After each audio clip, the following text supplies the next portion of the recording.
Welcome to the first part of the third video of my video series on building a paddleboard. The last video episode finished up with a pile of milled strips and an epoxy center strip bonded to the frame. In this episode, I'm going to fill in the rest of the deck with strips. So let's grab the first strip and get going on that. Now that I'm ready to begin the stripping process, my plan is to start with the upper strip of the rail on both sides. What I really meant to say here is that the first strip is going to define the transition from deck to rail, and that I'll start filling in the deck from this edge and go inward.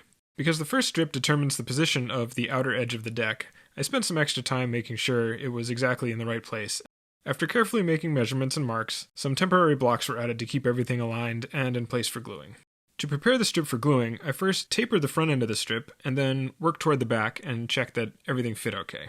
The biggest challenge with this first rail strip is bending the rear section. There's a pretty tight curve here, and the strip just won't bend on its own. So what I'm going to do is use some heat from an electric heat gun to heat up the wood a little bit, and that will allow it to relax a bit and bend more.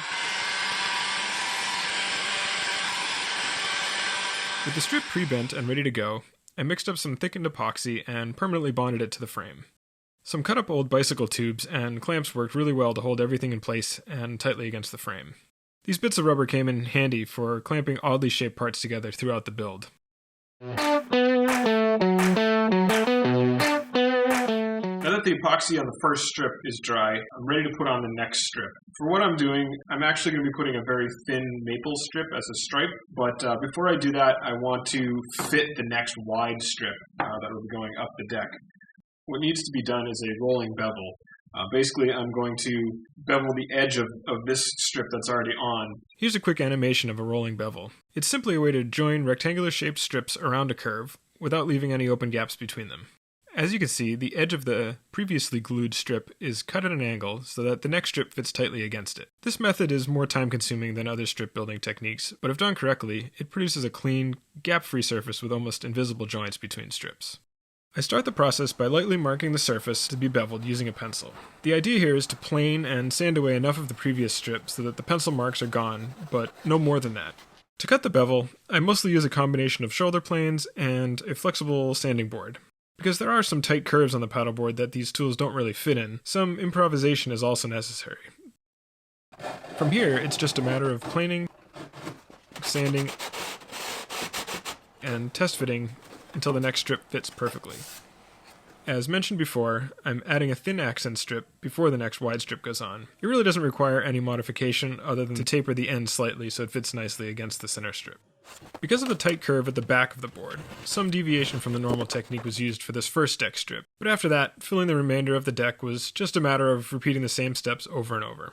Bevel the edge, mark the end taper, roughly cut the taper,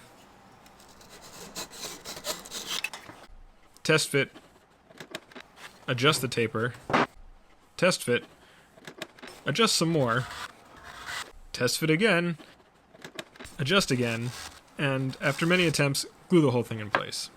All in all, the deck took 62 of these cuts, and I actually managed to get it right on the first cut one time. I'll compress the next few months of repetitive and on-again, off-again work into a few short clips.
It felt good gluing in that last strip, but it still left a gaping hole remaining in the deck.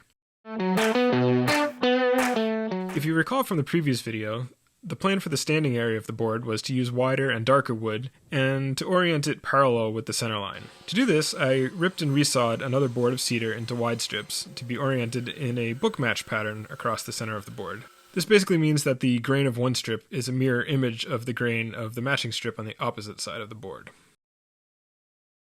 Before fitting these strips, the standing area of the board had to be cut out and cleaned up. I used a flexible batten to mark out the area and then roughly cut it out using a pull saw. To clean up the edge and make sure it's vertical, I made a quick tool using a block of wood and a blade. It was used to carve off some of the roughness that the saw left. After using that tool, another homemade tool that could sand a curved surface while maintaining that 90-degree edge was used to get right to the pencil line. Final cleanup was done with a flexible sanding strip and a chisel. With a clean edge, a very thin maple strip was glued in to provide a marked transition between the deck and the standing area. At this point, there were only about a dozen strips left to fit in place. I used a similar method to the other deck strips, but the challenge here is that both ends of each strip need to be fitted exactly, and the overall length of the strip had to be perfect so that it fit snugly without any gaps on either end. Some of these individual pieces took hours to fit, but actually the hardest part was still yet to come.